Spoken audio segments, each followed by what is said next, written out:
Hey, Amit, thank you so much for joining in this conversation. I really appreciate it.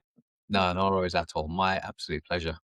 Brilliant. So, yeah, just tell me a bit about, when did this all start for you? Yeah. So it started on the 13th of March 3 years ago. Hey. Yeah, 3 years ago. I know it by the date because it's probably something I'll never forget.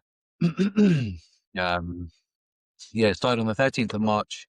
Woke up one morning and I was like, oh, what's that? What's that sound? And I just didn't think anything of it really after that. I just thought, I remember touching my ear and just doing that, my left side, and just thinking it might be something in there. And I just left it. And I was just like, "Oh, I'm sure it'll go." And, obviously 3 years later, here we are. Gosh, can you tell me a bit about what you first did when that happened? Did you go and see a doctor or anything like that at all? Yeah, I mean, the story kinda started probably 3, 4 months prior to that date, um, because I guess, it was kinda strange actually. So 3, 4 months before that date, in fact, probably 5 months actually, I was in the process of changing jobs.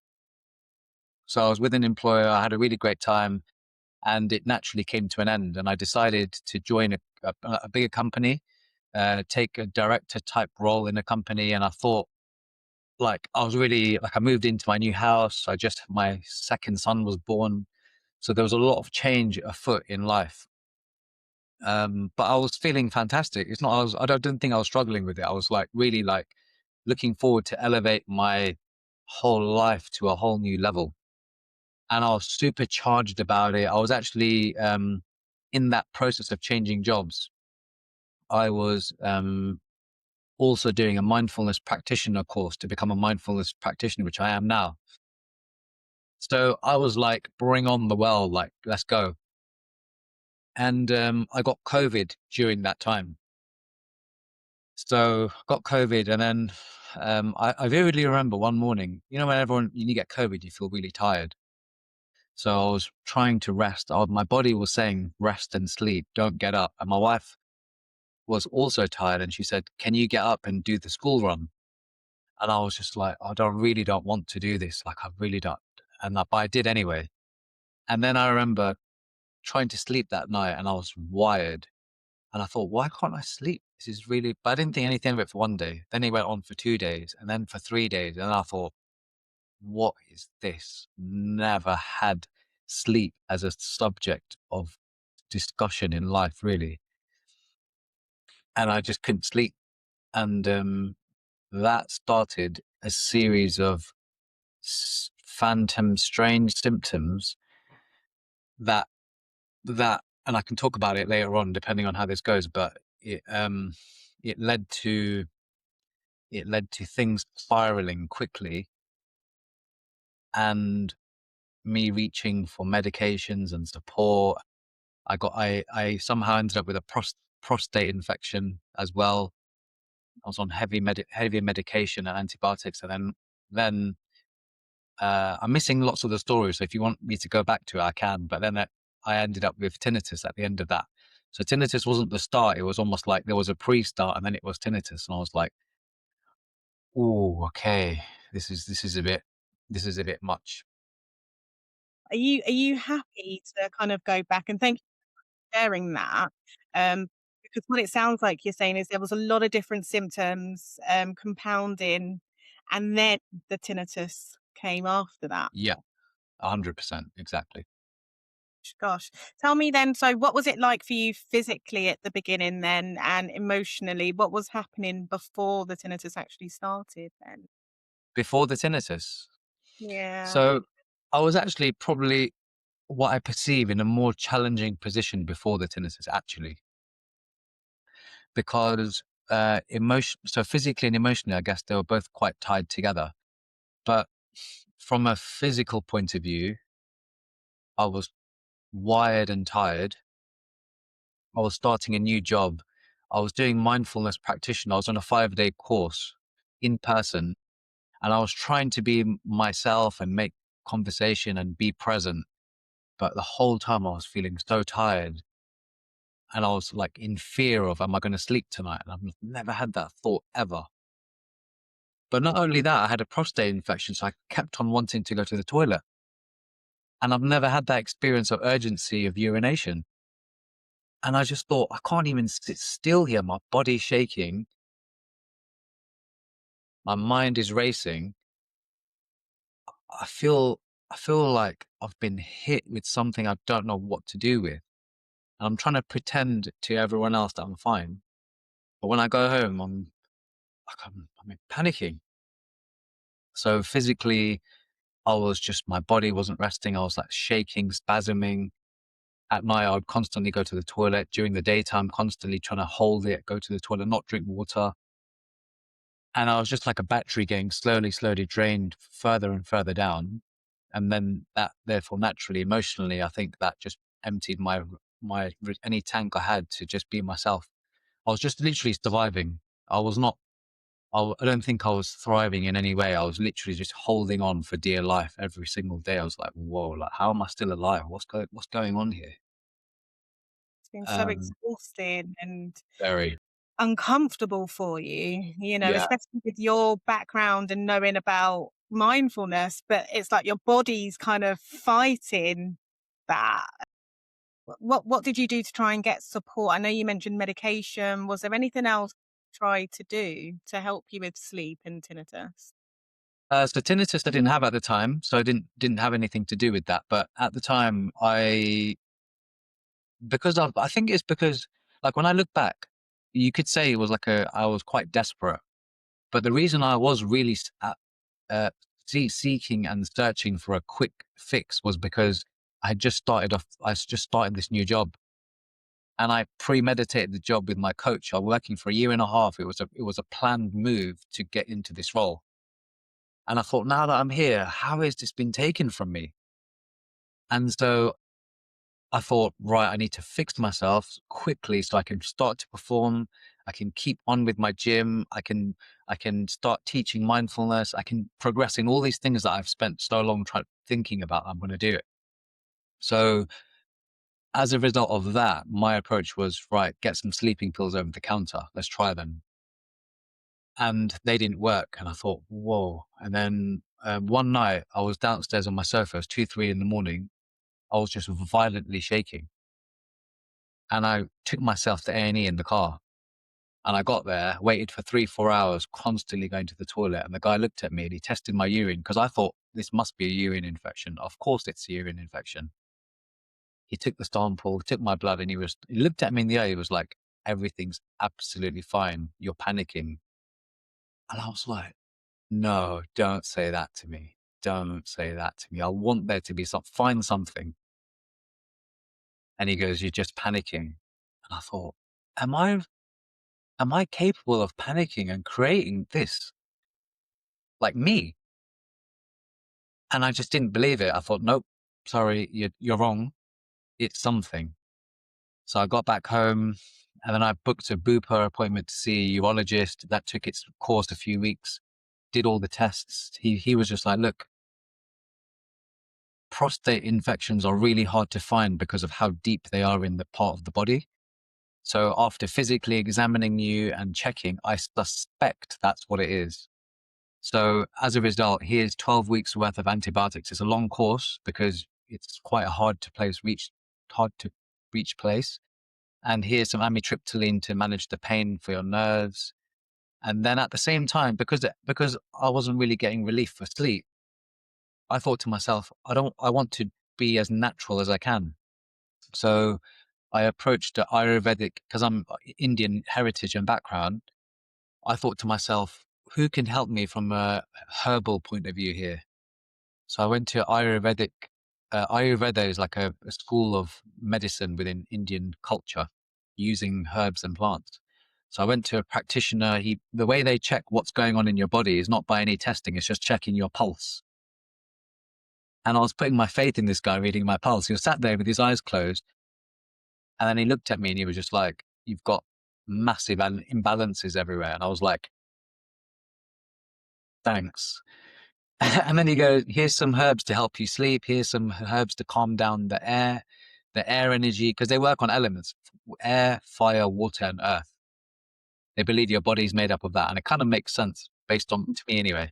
So they said your air energy is going up, which is why your symptoms are like in your head.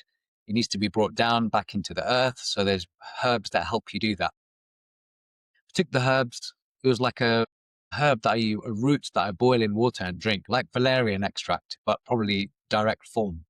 And that used to knock me out, to be honest, at night. And I thought, this is fantastic. And I got slowly addicted to that because I thought, I need to sleep. I need to sleep. And a cycle of sleep, panic, and anxiety started.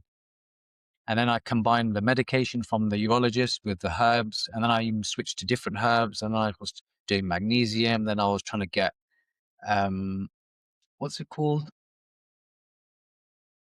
Supplements.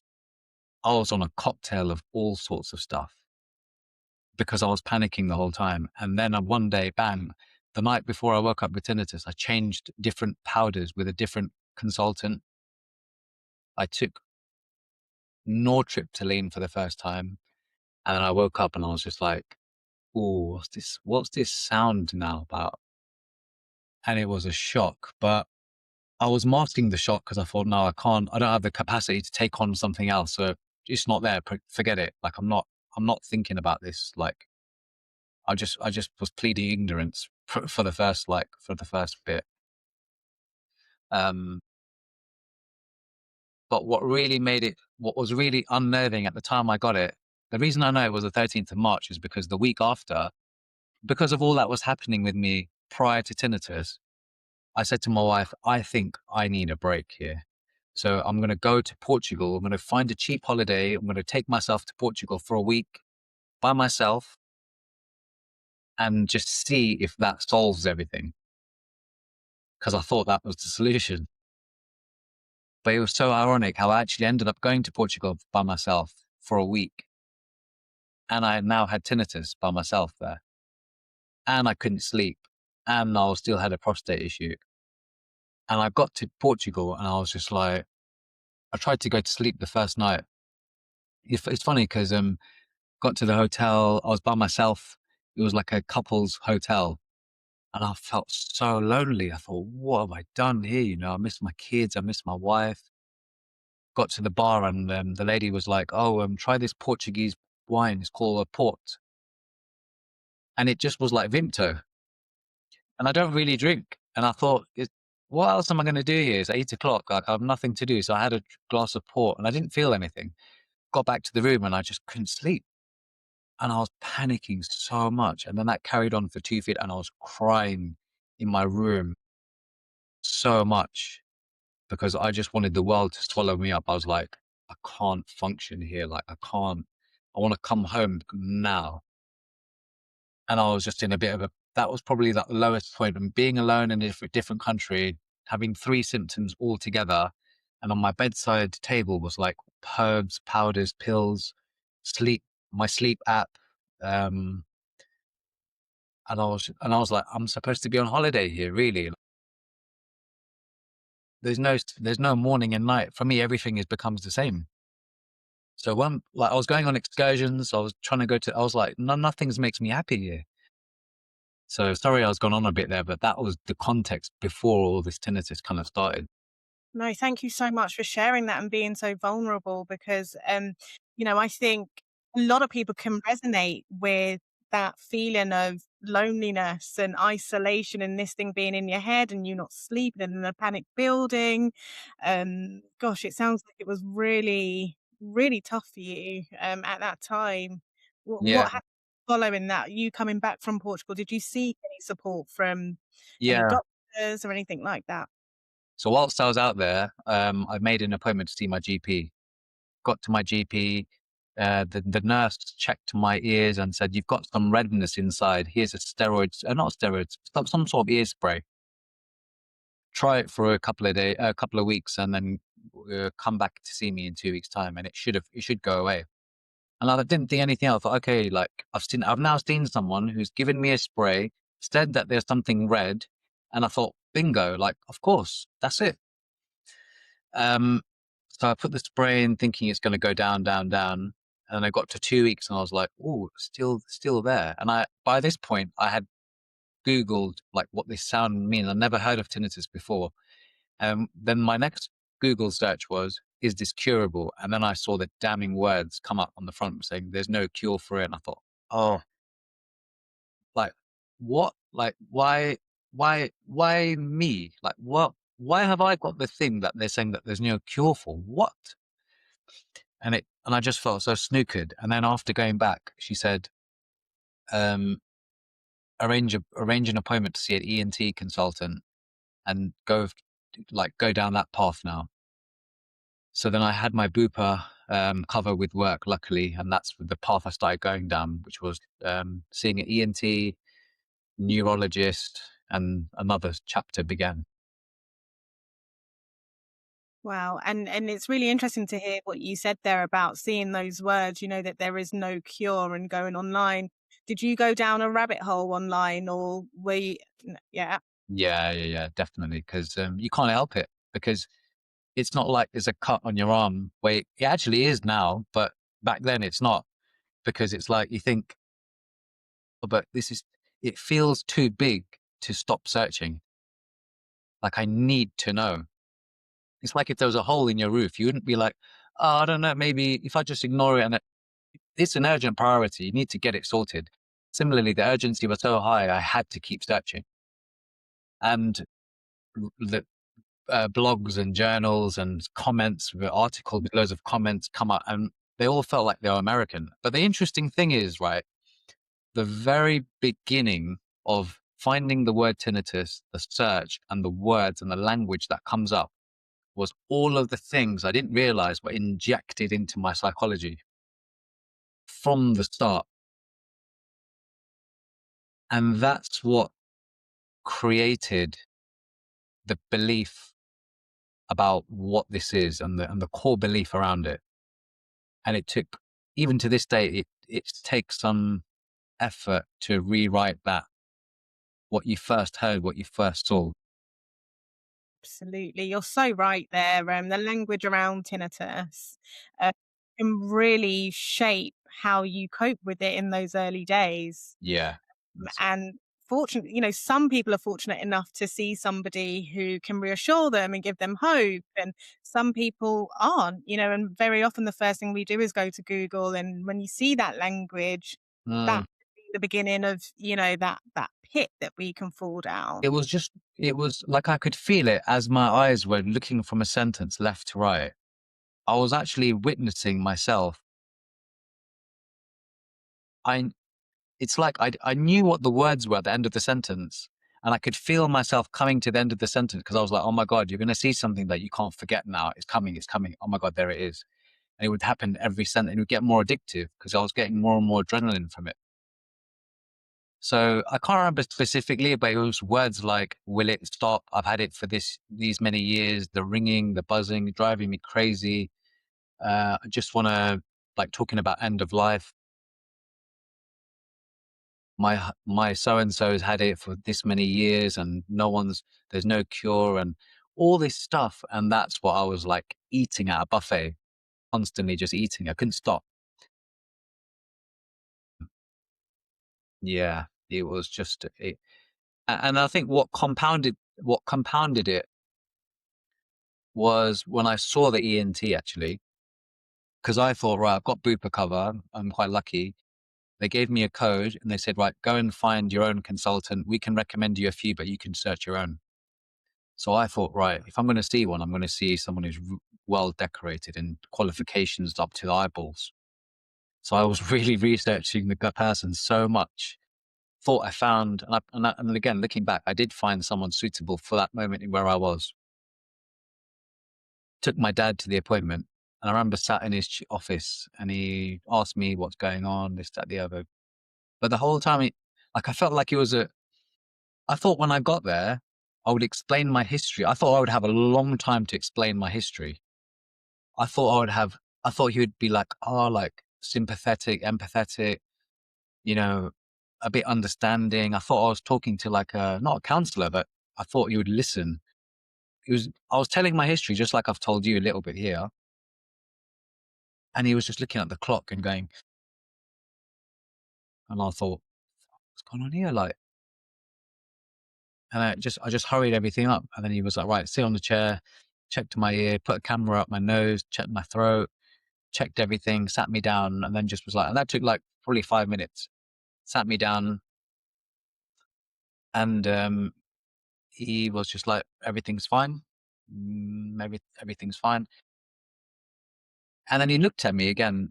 And I said, so what's causing this then? Because I've come from the NHS has told me to come to you. What's causing this?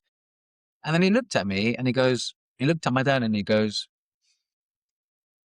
he's probably picked this up from how I was talking when I was like explaining my history and how I feel. And then he goes, you've got depression. And I thought, what? What? And then my dad even was like, doesn't really know what that word means, I guess. He was just new to it. And so was I. So when he threw that label out, I thought, oh, I felt my heart sink. I thought, where? I said, what do I do from here now? He goes, well, go and see a psychologist or psychiatrist. And he goes, this guy will look after you and he'll help you. And I just was like, wow. Like I thought when I read all that stuff, I thought, okay, maybe I'll see someone in person and it will be better. But I felt like it dipped even further. And I thought, oh no, no, where do I go from here now? So that was interesting after that. Gosh, so Yeah. you're saying there, Amit, that you went to the ENT hopeful, you've chosen really carefully who to see, but actually your expectations weren't really met. In fact, it actually made you dip even further. And I know you see this, that a lot of people talk about that encounter with ENT. Well, what do you think could have made the difference, from the position that you're in now, Yes.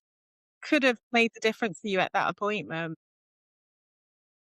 What could have made the difference at that point? I guess an ENT, in my humble opinion, shouldn't be diagnosing depression without going through a process to do that because I know what the process is.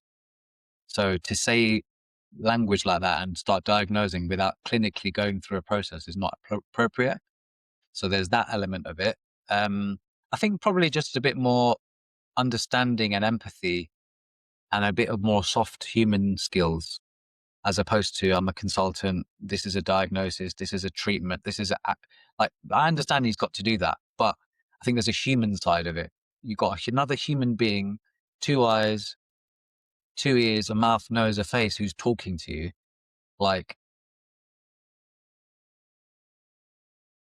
pretend that's like your own son or your wife or your husband or someone. Do you know what I mean? Because they're not coming to you for fun to waste your time. They're coming to you because like, something's gone on. And if you look at the person's history, 37 years, they've not had something and now 3 years of it. So you just think about what it means for that person. And maybe Definitely. just how they present. If they're presenting calm, collected, then maybe just you want to replay that. If they're presenting a bit anxious, then you want to like, I don't think humans think that. It's just a natural instinct. And I just really just felt like, wow. But actually, having said all of that, I guess I've done a lot of work and training and coaching on myself to know that how he presented what he said was perfect for me at that moment in time. And I'm grateful to him because he played his perfect hand in my journey, but I just didn't see that. Tell me more about that. It's really interesting that you said that. Yeah, like after seeing the ENT and a few other people, I thought I'm going to go down this coaching route because like something's clearly, people are telling me something's wrong with my brain and maybe I should see someone about it. So it turns out a good, well, someone I know very, very well, close. I guess, yeah, I could call her a good friend. She's like a coach, and every coach has a different, coming from a different place, but they're trying to achieve the same outcome. So she follows a method called the John Martini method. I guess, like, you've got Dr. Joe Dispenza, you've got Tony Robbins. Well, there's also another character called John Martini, and he's probably not as like in your face mainstream, but he has a specific methodology around how to ask quality questions to live a quality life. And it's all centered around this philosophy of everything in life whether it's the smallest atom you can think of or the biggest whatever, has two sides to it, like a magnet, a positive and a negative. Nothing has only too much positive or too much negative. So I coached with her and she started explaining to me that all of these one-sided perceptions I'm having to my symptoms, to my people I'm meeting in life, is actually causing my body to react even more.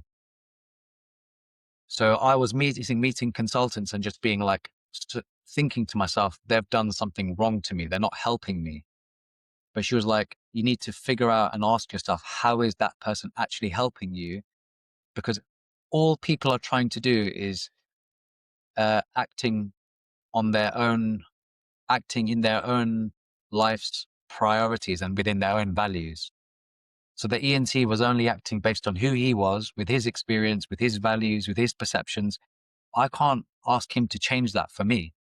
So how is our interaction perfect? I think that's the ultimate question I ask myself a lot is, how was this interaction perfect? How was this experience perfect? Where is the perfection in this moment? Because it's there. If everything has two sides, I guess if I agree with that principle, then where is the other side of this?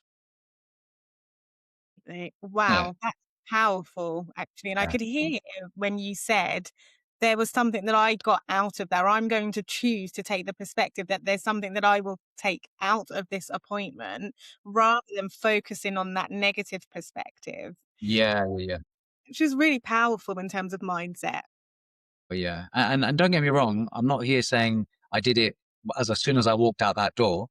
Um, and I still have to ask myself those questions every day. And it's not as fantasy. It's not a fantasy as I make it sound, but the reality is that. And when you're quiet and when you're alone and it catches you, you will feel that balance of, they call it gratitude or love or shedding a tear or just feeling that internal peace, I guess, even if that's a word, that, okay, whatever happened conspired perfectly for me as opposed to against me. So I reflect back on that appointment and I think, you know what? What did I get from that? I got to remember my own power by disagreeing with a diagnosis given to me by a highly accredited, trained professional that I've actually sought out. So that makes me on a same par as this guy, not a lesser par than him. So I'm now all of a sudden, I perceived myself as someone who was like not well, not physically good enough, but now I'm as equal as a top ENT consultant because I'm disagreeing with him. So I got to he gave me the opportunity to step into my power. Can you tell me a bit more about when things started to turn around for you? What was it Yeah. then? What did that look like for you? And what's that like for you now? Yeah, yeah. So I guess that was the first year of just the shock experience. And then I guess afterwards I went on to see a psychiatrist. Um so I guess before I go on to where I am now, I guess I had to like, to use the analogy of like the rolling hill. So I went kind of down, down, down, down, came back up, and I guess balanced off where I am now. But in order to come back up, I saw a psychiatrist and I saw this lady who I was coaching with. And then the psychiatrist I went to, it was a different psychiatrist. It wasn't the guy who this person suggested. And he started me on sleep medication, so clonazepam. I was on that for a long time. And then because I felt like, right, I can't I tried to do things myself. I'm trying to be like herbal and all this stuff, but I'm just shattered. I'm tired all the time and I can't function. And coming back to what this lady told me, she was like, you're demonizing medication. So where is it useful to you? Like, and I thought, yeah, like, why do I have this perception that medications is just, why have I labeled it bad? Like, it's just, it is what it is. There's no bad, there's no good. It just is. So I thought, right, I can actually take this. She was like, yeah, well, the only person stopping you from taking this is you. So I thought maybe I feel shame about medication. So I had to rid the shame of it, started taking it. It served a purpose. It brought me breathing space. It brought me the confidence that I knew I was going to sleep at night. Brought that balance back into me, although there were side effects with it, but at least it gave me some sort of platform. I had it on, went on holiday. I was having it on holiday. Like I was a bit like, sound therapy became quite a thing to sort of bring me space because I found Treble Health, and they have these masking devices. So I would play it on my mobile phone, and I would have it. My mobile phone would never leave me. Would always be with me, and it would be on like the lowest volume, but it would mask the tinnitus totally. So I felt like I was walking around with a cloak, like a superpower, that this sound is protecting me from something. So I'd walk around with my phone. I had my medication, and it was just like a new normal for a little while. But I still wasn't happy with that because I thought I'm relying on this stuff to keep me going. Whereas previously I never used to rely on anything. And even that's a one-sided perception because everyone relies on something, whether it's coffee or a walk or whatever. But so this was my coffee, Mm, but my coffee put me to sleep. That was a difference. the opposite. It's the opposite. My coffee was a pill, and it got me stable. I was okay at work. I was kind of figuring out I don't really enjoy this job. I was trying to figure out why this happened. Was this my body reacting because it didn't want to go into this job? What was going on here? So what ended up happening was I quit my job. I cried at my desk one day because I was so stressed. I thought, I don't need this. And I just cried, and I turned my laptop off, and I said, I'm out. Like, this is me done. I'm going to take time off work. I ended up being off for 3 months. In those 3 months, I thought, right, what do I want to do? I'm dancing to other people's tunes now. What do I want to do? I don't want to just log in every day because I can't face this. I just want to take this medication. I want to go to the gym. I want to go to the temple every day. And I just want that to be my routine. Pick and drop the kids, make food, and just live life on easy mode a little bit. I joined a gym which had a sauna and a steam room, and that became like my temple in there. When I was in the sauna steam room, even now, like, the whole world is fantastic because you get to meet people, your body's relaxing, you don't really hear the sound so much. Like I'm on holiday. So that got me stable. I started working with a new counselor coach because I went on the search for someone else to sort of, because the purpose had changed a little bit. And I changed jobs. I found this new company that I work for now. So it's been 2 years there, and I'm really super grateful to them. I found a new home, which was perfect. And yeah, I guess I found a few different things, but those are the things, the medication, stopping my job, and the sound therapy kind of got me to a different place. And then I did a few more things to get to where I am now. So thank you so much again sharing what helped you there. And I think it's really important what you mentioned about the shame around medication and actually breaking through that because it served you at a time where you needed it. Because like you always say, if we don't sleep, we don't function.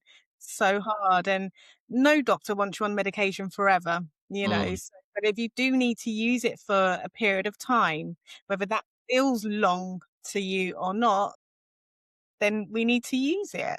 You yeah, know, 100%. Yeah, it's working through those feelings about using medication. And it's not yeah. easy, but Yeah, I learned an important lesson because I went to the psychiatrist, and he goes, "Because you're one of my hardest patients." And I said, "Why?" He goes, "Because you know too much, and you think you know too much."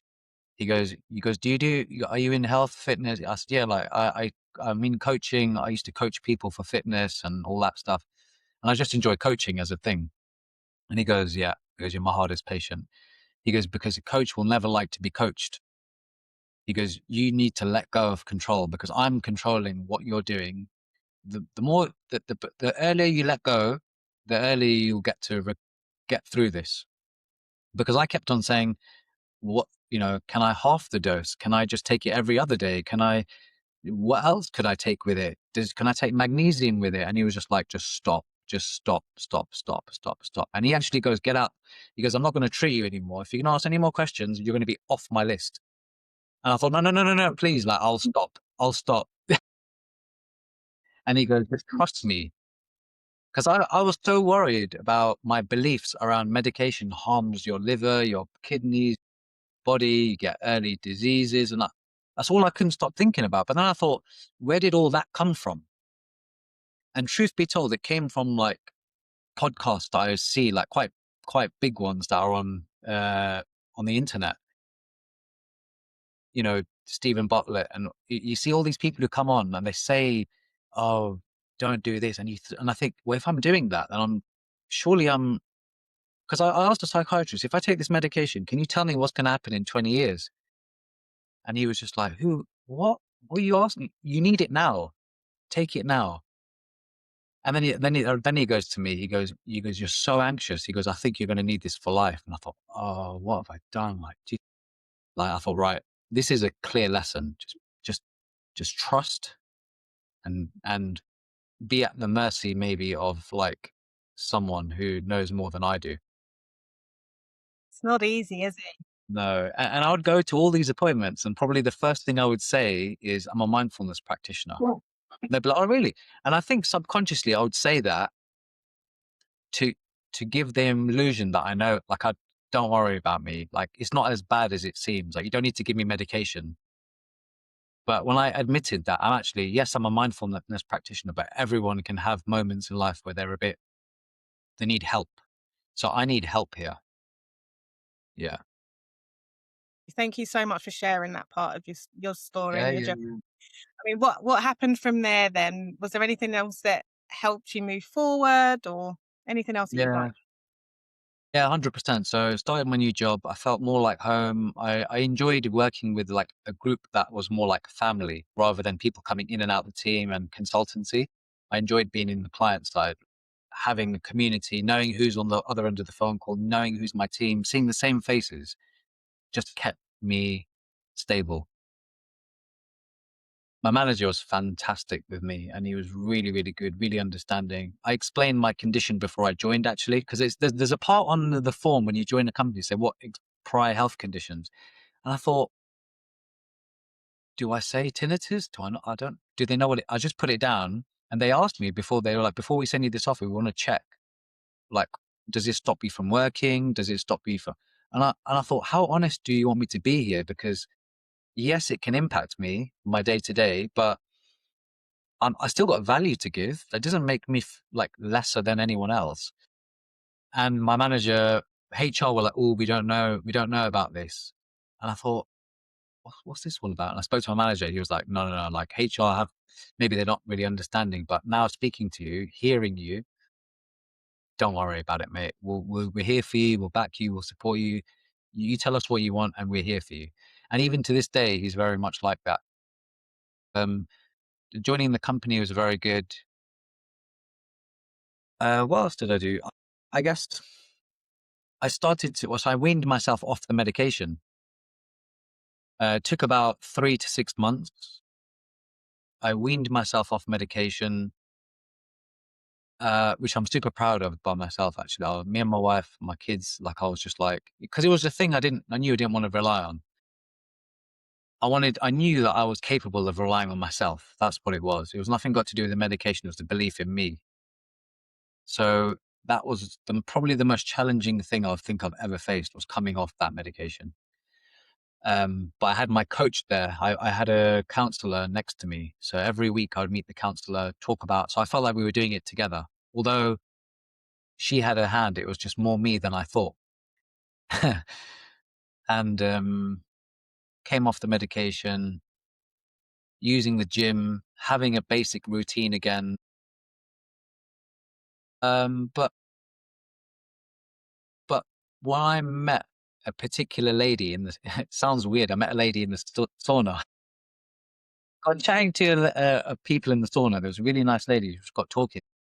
And later on, I found that she teaches qigong, which is like mindful movement. And I got talking to her, and then she was just like, "Oh, like, I've got a class. I've got a retreat next week. Do you want to come to it?" And I thought, who gives me a flyer for like I thought to myself, of course I'm not going to go. Like £100 for someone I don't know, and it's next week. Like I probably have plans with the kids. And I looked at it and I thought, but where did that belief come from that I can't be spontaneous and go? And in that moment, I thought, I'm good. Now I'm going to go. So I went to the whole day retreat, and I've done lots of yoga in the past. I used to do yoga for like quite a number of years. I was going to start going into teaching it, but I went down the mindfulness route.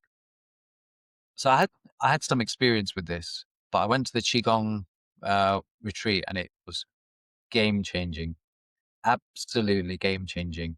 We did one exercise where you just it's a standing meditation, and I've started teaching it now as well.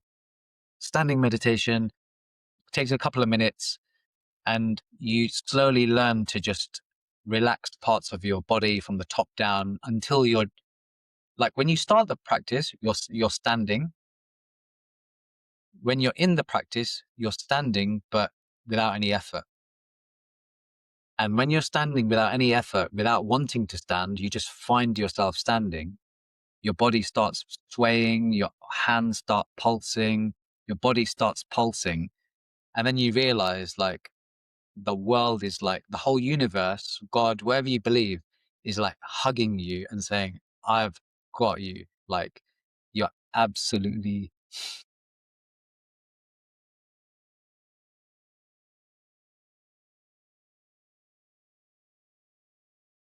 it's like the universe is saying, I'm around you, I'm inside of you, I'm through you. I am the tinnitus, I am not the tinnitus, I am the sound, I am the silence, I'm everything. You're okay. Sounds incredibly peaceful, and I can see how emotional it makes you feel, and that feeling of safety Yeah. Yeah. can't be, can't be misunderstood or can't be underestimated really, because it's something that a lot of us, when we first get tinnitus, it's the first thing that goes. We feel like we're not grounded, we feel like we're not safe, we feel like there's this threat. So to be able to get that in that class, I can't imagine how transformative that would have been for you. Yeah. And I'm gonna shout her out because, like, she's changed the way I see and taken the next step. Is Her name's Hannah. She's online Instagram, Hannah's Happiness Project. And she travels the world teaching people about happiness. And I thought, what an amazing person. She's become a really good friend of mine now. And I've done loads of qigong classes with her, and I just remember the words that she says, the practice of slowing down, allowing the body to just be and do what it's naturally doing by itself without forcing anything, and just slowing down just to witness and watch what happens when I don't put any effort to do anything. And in that vulnerable state of slowing down, being very quiet, things are okay. There's nothing to run from. Like, when you slow down and stop, you're still supported. You're always supported, and you're okay. You can be okay because you are with yourself. Your true self has always got you, always supporting you. It's the doing that is where you could be tempted to think and feel something that is not really you. It's an authority. It's a book. It's a headline. It's a snippet. It's the subconscious you're trying to make meaning of something all the time. Whereas when you stop and you don't have to make meaning of anything. You can choose whichever meaning you want things to make in that moment. Yeah, that You're so was game. right. You're so right. And too, I'll get her Instagram and put it in the show notes of this. Yeah, I think we need more of that. There's so much negativity out there. There's so much fear mongering out there. And we just need more information about how to just be, like you say, be still, and how to just notice yeah, without needing to always fix things and change things. And yeah, yeah. yeah, what a It's value. like, I was in the swimming pool yesterday and I was just walking up and down, and I was just like, oh, what's it like to just walk without, like, I don't know, I said this to my wife, this is gonna sound really strange, but I said to my wife, "Just walk across the living room," and then she walked, and I said, "Right, come back." And now I said, "Walk as if no one's watching, and walk without trying to walk." And then she was walking, but it was a slightly different. She slowed down, and I was like, "Do you see? It's so different. Like we are, we're always doing stuff, but even though we don't think it. So even subconsciously, I sometimes in like last year, I was like, I'm going to see a physio, and then I'm going to see a TMJ person." Then I'm going to see another ENT, and then I'm going to see someone else, and then I'm going to go abroad. And I was just like, my coach was just helped me last year. My coach we really worked on like the little Amit that's inside, and where he first picked up this idea of fear, where it came from, where was the threat? Because I felt the same threat, and I still sometimes feel the same threat, but the threat is just coming from that first moment when I was a kid, because it feels the same. Just the thing is different. So I got really like, I know it sounds a bit woo, but like healing the Amit inside of me, and who he was, and how I shamed him when I was young as an adult. I wanted to run away from him because I thought when I was growing up wasn't good enough, didn't fit in with anyone, and I spent lots of my adult life trying to undo him and become this new person. But actually, this new person still has some reflection to do on the old Amit, and just try to bring him along with me.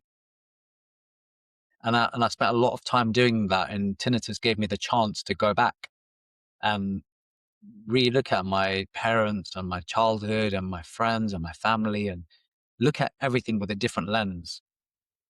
And then, and it's just so interesting how I decided to, my coach was just really helping me to say, look, trust in yourself, love yourself.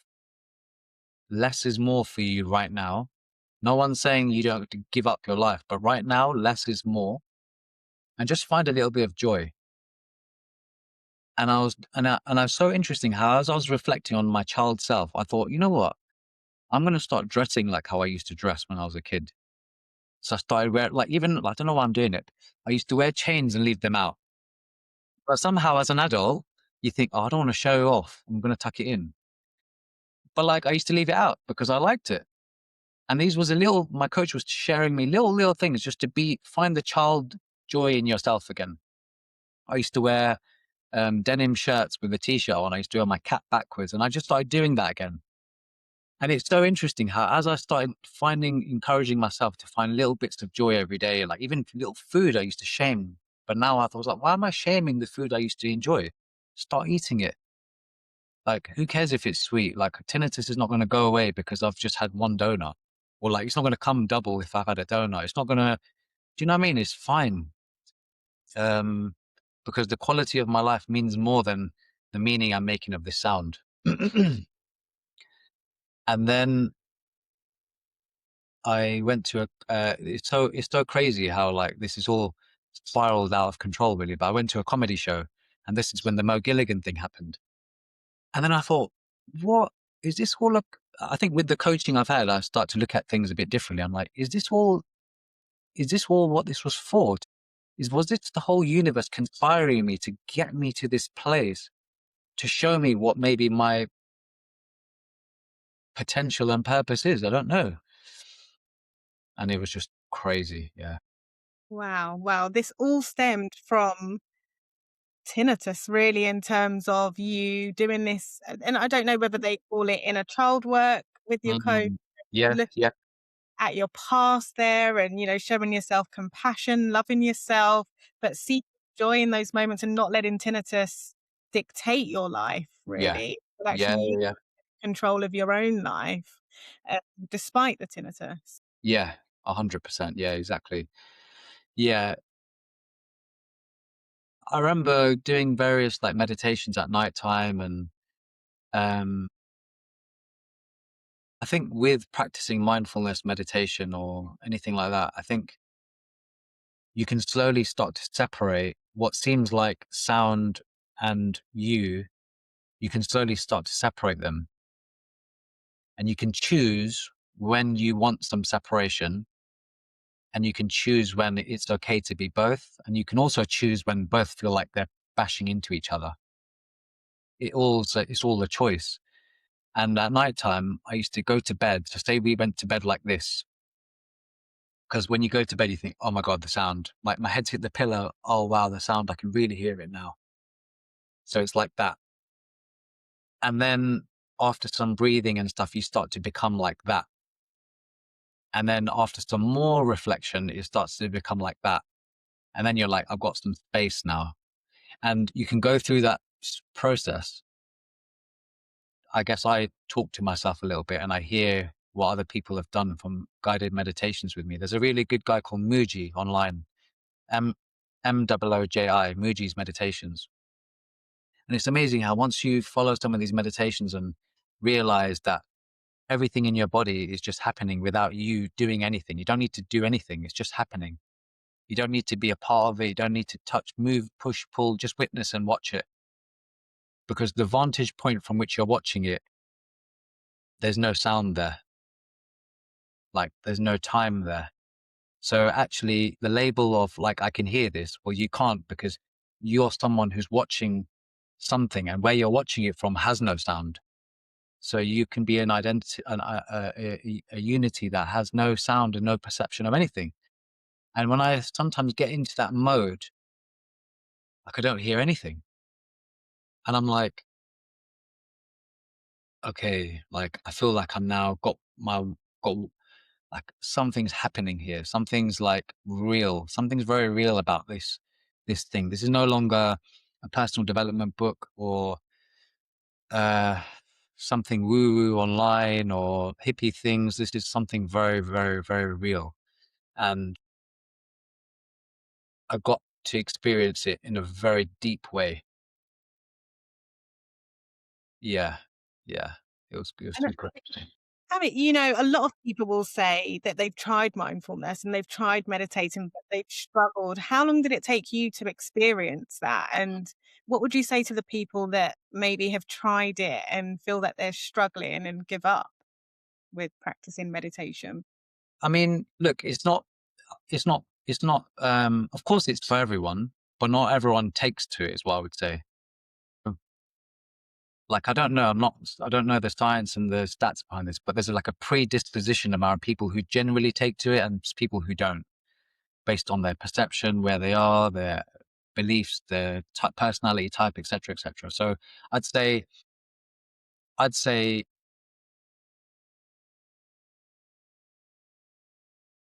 just because you've done it once doesn't mean you can write it off. Give it another go. Give it another shot. I'm an advocate for it. So I will definitely say give it another shot. Maybe go to someone else and try someone else and see what it's like. Just like an ENT, right? You might see someone and you might see someone else. There's always like yourself. There's always a Gladys in in a form of life somewhere. Like your material is incredible. Like I really, really, really find loads of value in the way you carry yourself, your thoughts, your consciousness of words. Got the book, and I Oh, can see from the intro of the book, like I get a feeling of who you are. And so maybe with mindfulness, people can try other people, and they'll might connect with the teacher differently, and give it a go because um, yeah, it has something to offer. It's one of the things that can really, really help.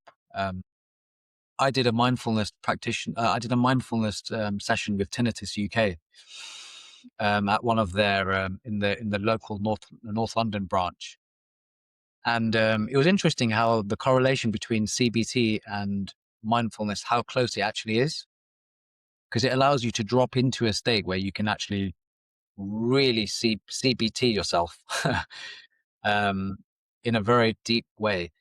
And lots of the feedback I got was really good there. So I thought, you know what, there's something to this. And I don't think it's mentioned too much by Tinnitus UK or Tinnitus organizations too much. I think there's something to this. But mindfulness in the form of someone talking to you, asking you to breathe, slow down is only one form of it. Just like I said about the magnet and we all do mindfulness. We just don't call it. It's all is in a different way, isn't it? Like going for a shower, having a coffee. So you don't have to do it because you could already be being it in your own way. I So think that's really important what you've just said there. We're all doing things mindfully anyway. We might just not call it that, or we might not be yeah, aware of that.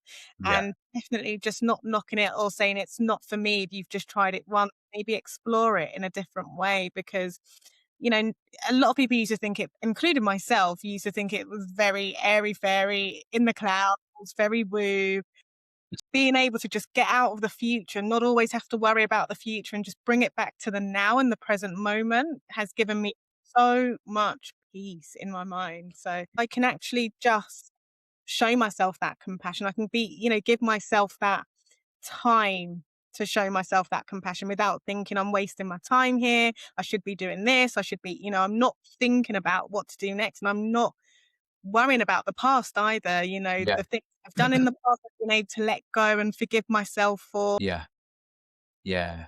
100%. It's incredible. Like the words you use, love, compassion. I know they're words, but resonate to them as names of who we are inside. So it's amazing how when you stop, you get to you get to stand or sit in the throne of your own l- who your identity, and then these words come out, and I think that's such a close reflection of who we all are as people.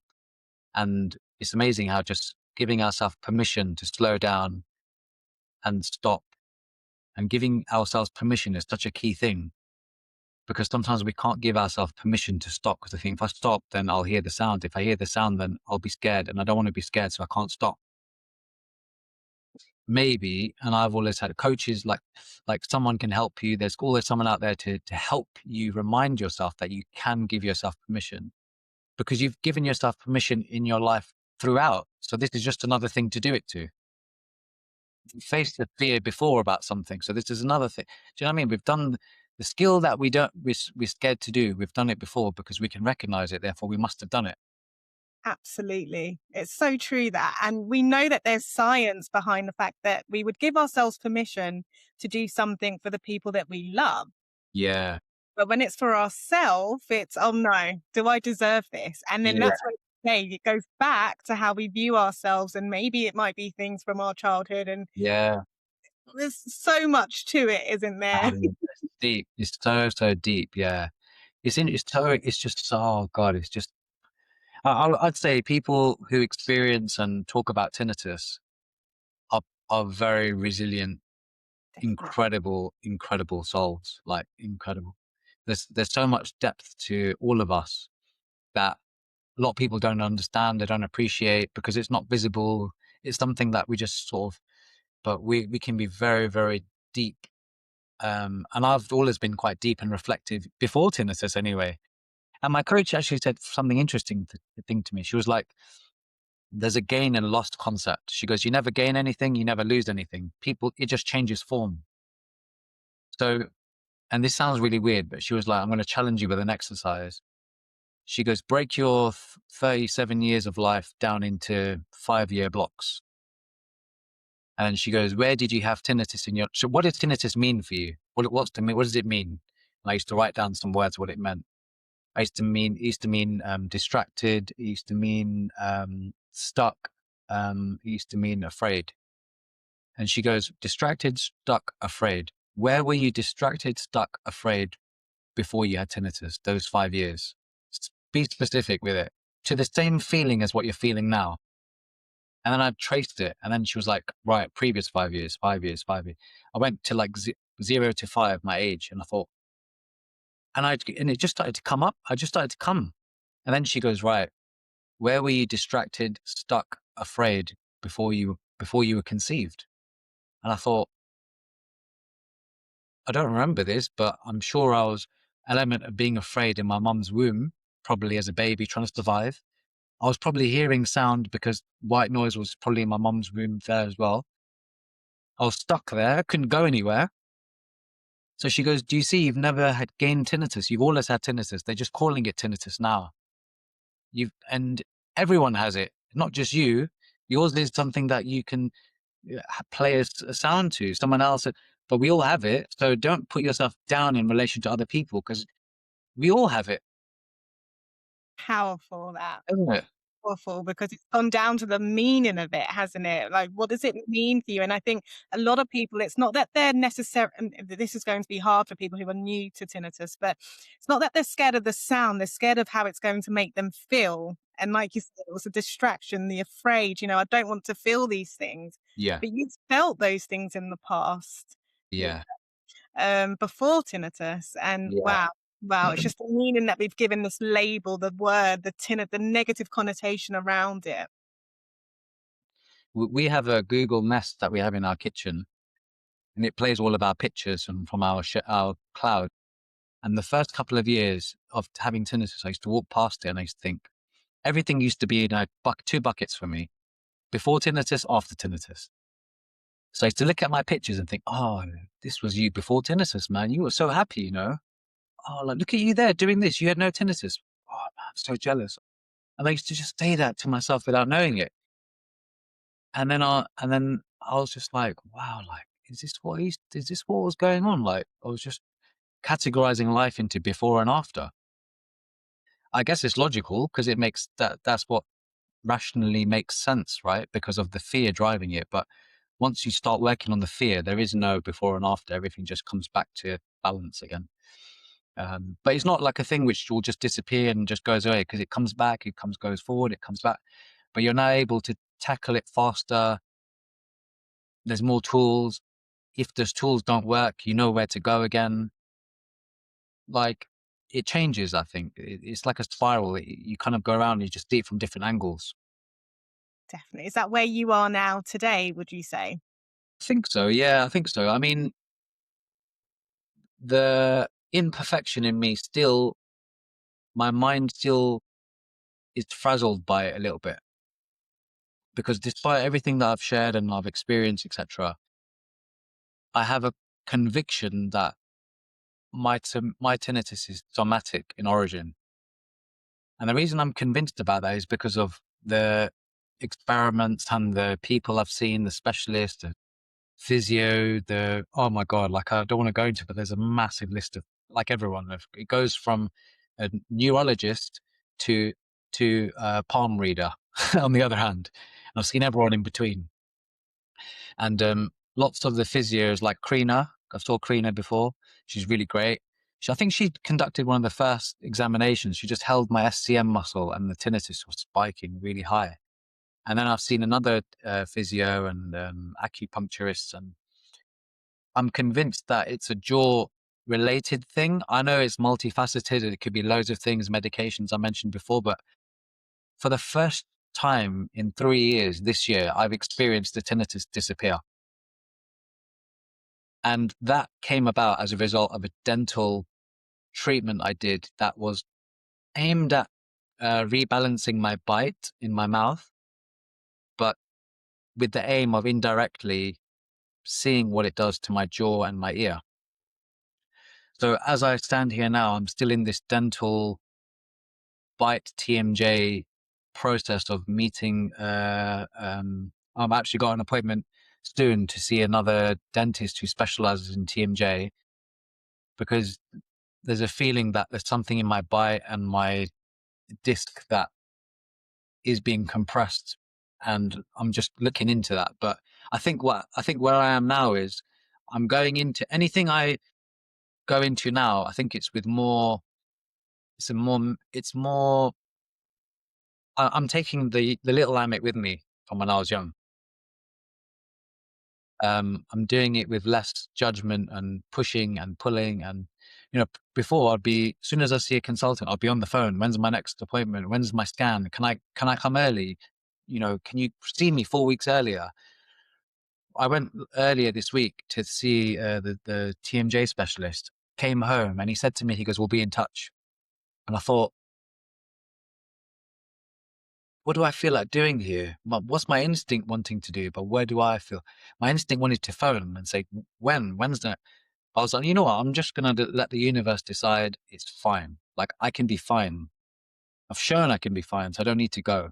And he phoned me as soon as I had that thought. I got that phone call, and I thought, and I've actually got my MRI today. I'm actually going for an MRI scan today, and I thought, yeah, like comes back to qigong, comes back to mindfulness. It's like if I just stand still, maybe something will come one step forward towards me, and then when it does, don't be tempted to reach it because it's come closer. Just let it do what it wants to do. Hey, it may have a solution, may not. I don't know, but I think that's where I am today. Is just like letting things unfold naturally, knowing that I'm okay with the tinnitus, without the tinnitus, like it's fine.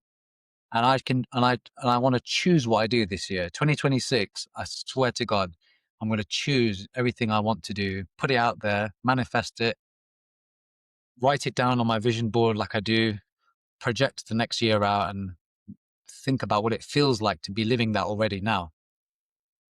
And then seeing where it takes me. But I think I've never talked about tinnitus much, but on my social media, my platform, I think I really want to now. I think I really want to. I want to do more comedy. I'm going to start doing some comedy this year. Yeah, I just feel like you can have tinnitus and you can, like, it doesn't have to mean anything if you don't want it to. You can achieve everything you want to. I've got two young kids, like, I'm 40.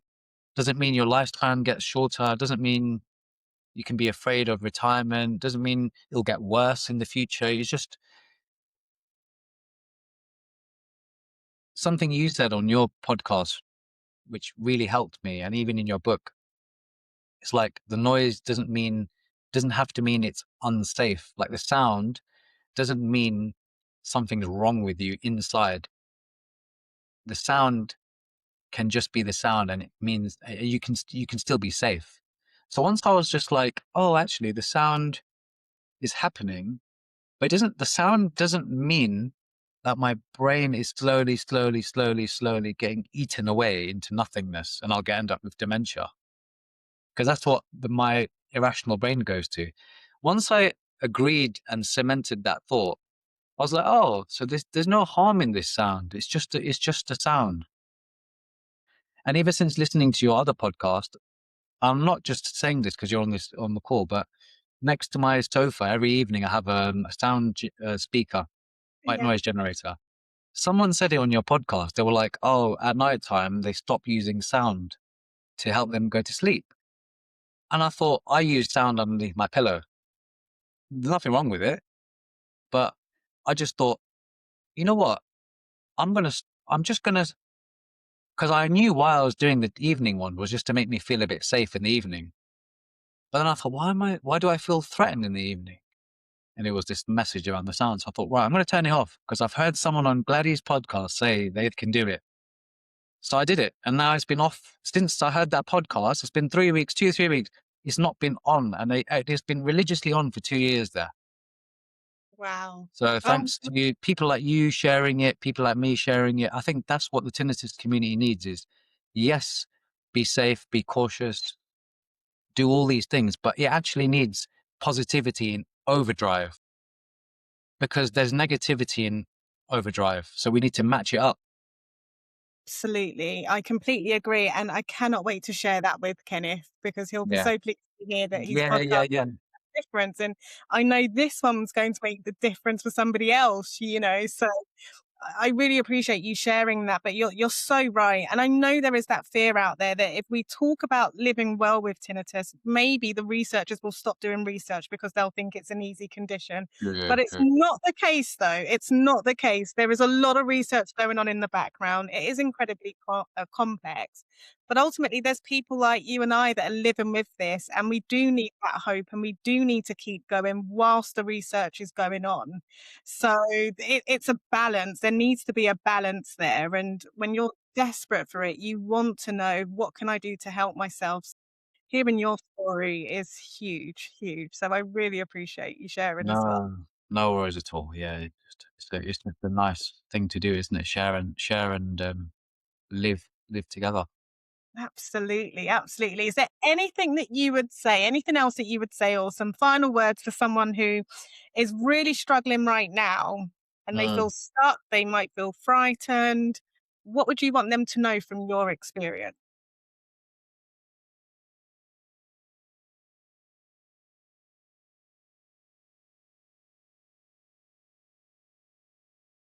I'm just trying to say something that doesn't sound like a cliche. Sorry, I'm just on the Because spot. the cliches that work, right? You're not alone.